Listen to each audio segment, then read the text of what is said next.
Hello folks, welcome to Saras's classes. Today my video is on perfect tense.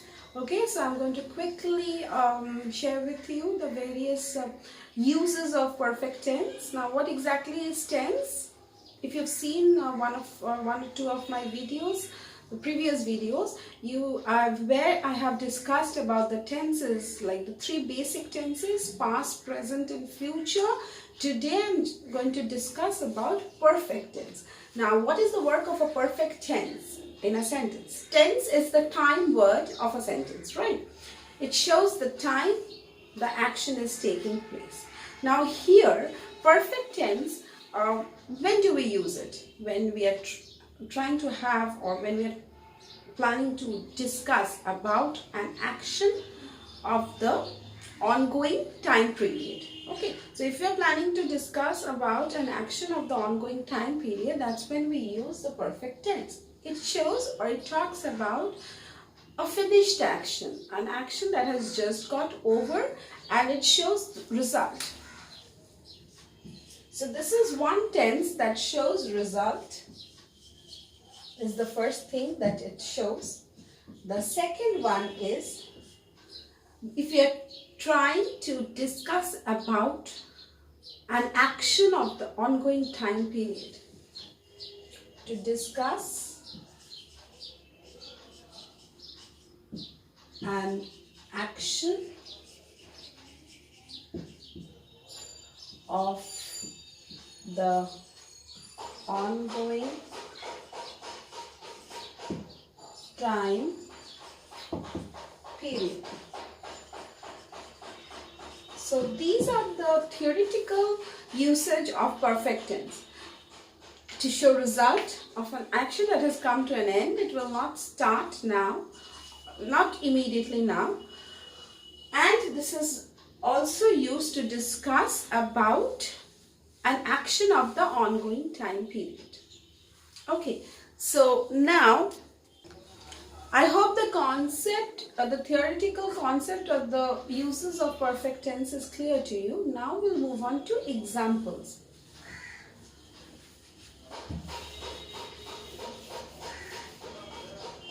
The first example is,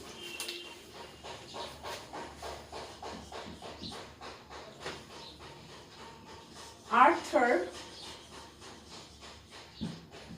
does not have glasses now. Okay, so have is the tense, the be verb here. So have glasses now. So he's not wearing glasses now. Next example is, so to talk about the action of the present moment, or maybe of the ongoing time period. This is present perfect. The next example is, I have finished my work. So look at the format here. It's the perfect tense format would be have or has or had plus the participle form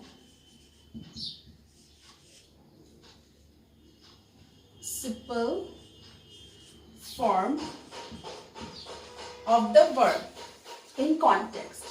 So that's the basic structure of a perfect tense sentence. Like you will have your nouns and your pronouns here and there, and the verb part would be has, have or had plus the participle form being the third form of the verb. Like for example here, finish is the first form, the second form, the past form of finish is finished. The third form, the participle form, the past participle form of finish is also finished. So I am left with nothing. Am left. So left is the third form. She has just left the room. Okay, has plus left. Okay, leave, left, left. The third form of the verb leave. Okay, so that's your structure. Where to use it? When you're trying to talk about any action of the present moment, when you're trying to talk about any action that has just got over and will not commence now, or maybe in some time it will not commence. Near future it will not happen again. Maybe sometime later you can have that same activity again. Okay, for example, like if I'm using a sentence like this one, I have taught English back in school. Okay, or back when I was working at school. Okay, I have taught English when I was working at school. So when you were working at school, you have taught English. Or I have taught many students as a teacher. Okay. Again, if you want to write the same sentence using the past form, just the past form and not the perfect tense, even that way you can say. Taught many students as a teacher. So that's a general truth about me as a teacher. Taught many students as a teacher. I have taught English in school.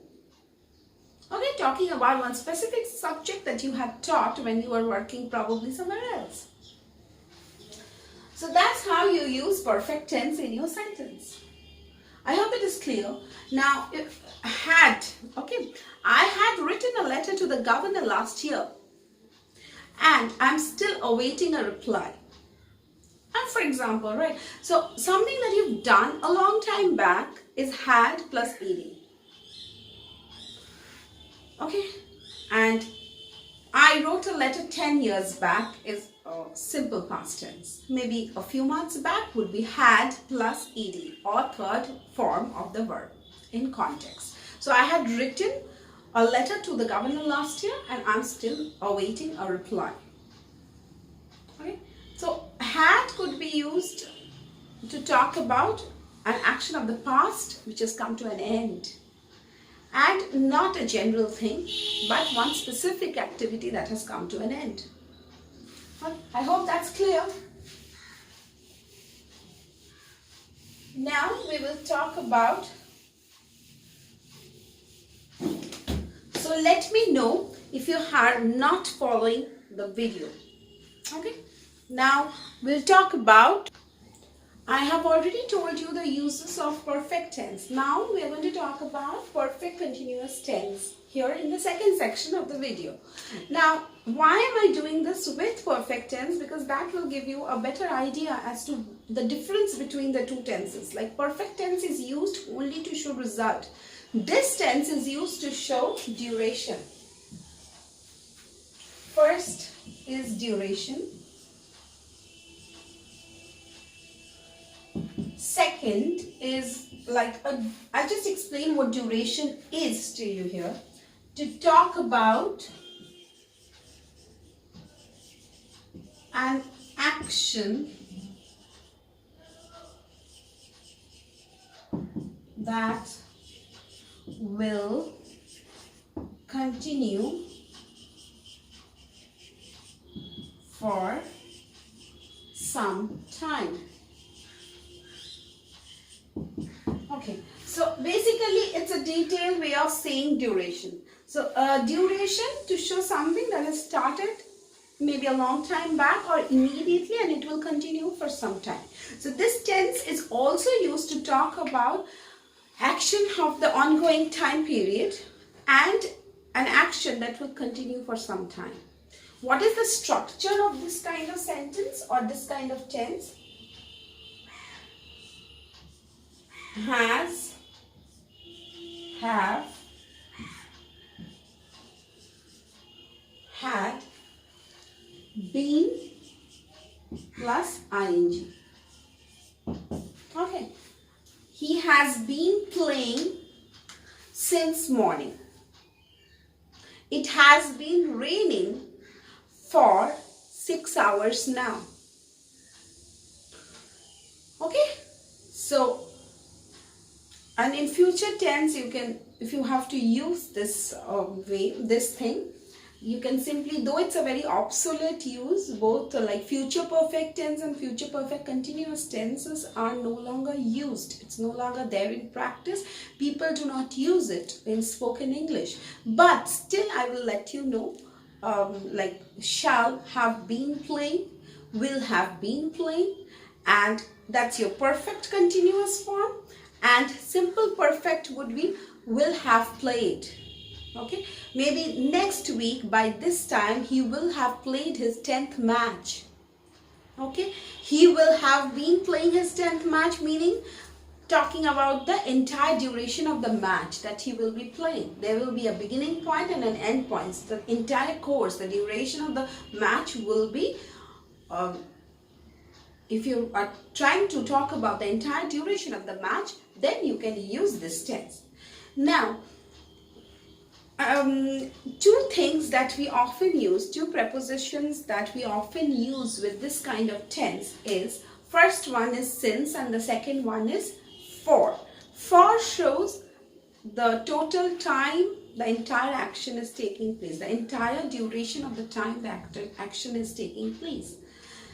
Since shows just the beginning point of the action. For example, I have been singing since my childhood, or I have been dancing since my childhood, meaning you're still continuing to dance. Your dancing hasn't come to an end, it hasn't come to a stop. You're still practicing how to dance, you're still practicing how to perform maybe. Okay, or I have been taking interest in dramas since my childhood. So, or I have been reading books since my childhood. So it shows the time. So for, if you're using since in your sentence, you will have to talk about the time, the exact time when the action had started. Okay. Now, if you're talking about the prepositions for, how will you use for in your sentence? For shows the entire time. So it has been raining for 4 hours now, or he had been playing tennis for 10 years, but now he's given up, probably it has come to an end. If you're using had, and he has been playing tennis for 2 years or 3 years, so shows the entire time that he's been doing it and he will continue doing it. Right? So that's your present perfect continuous tense. And well, future options, future tense options I've told you, future continuous I've told you, future perfect continuous I've told you, and simple future perfect tense I've told you. So please do not use those, because it sounds, the entire structure becomes very cumbersome if you're trying to use those things or those expressions in your sentences. It becomes too complicated, and you wouldn't want to make your speech or your conversation too complicated, and it doesn't sound right also. It sounds very weird, very strange if you're talking with someone and you're using a future perfect continuous tense to express something. Better still, use a simple future tense. Okay, like he will play his 5th match, or he will be playing his 5th match, that way. And here, simple like present and past perfect continuous, you have endless uses, and I've told you, probably I've discussed 5 or 6 such usages with you. If you still have questions, if you still have queries, please do mention in the comment section, and you do have the content also right here with you. Keep watching the videos. That will give you a better understanding of how to perform in a language, because your proficiency will increase if you're speaking more. Your language proficiency will increase if you're speaking more. Okay, like what is proficiency? To understand and perform in a language, in a particular language, right? So if you are trying to do really well in a particular language, if you're trying to speak in English, please keep watching videos, the uploads from teachers all around the world, and also there are like various other content which is available online. Do browse through. The more you listen to conversations, the better you will be at speaking. Now, please do use tenses properly. Though I don't know if you'll believe me if I tell you now, if I told you that there are so many, seriously, I don't know if you will believe me if I told you that there are so many speakers all around the world who are not that proficient in English, but still are teachers of English. Okay, and moreover, they do not know the correct usages. Okay, so in order to know the usages properly, do follow the videos and keep watching. If you have more queries, please write in the comment section below, and I'm here to help. I will answer to all your queries. Okay, thank you for watching my video. Bye bye.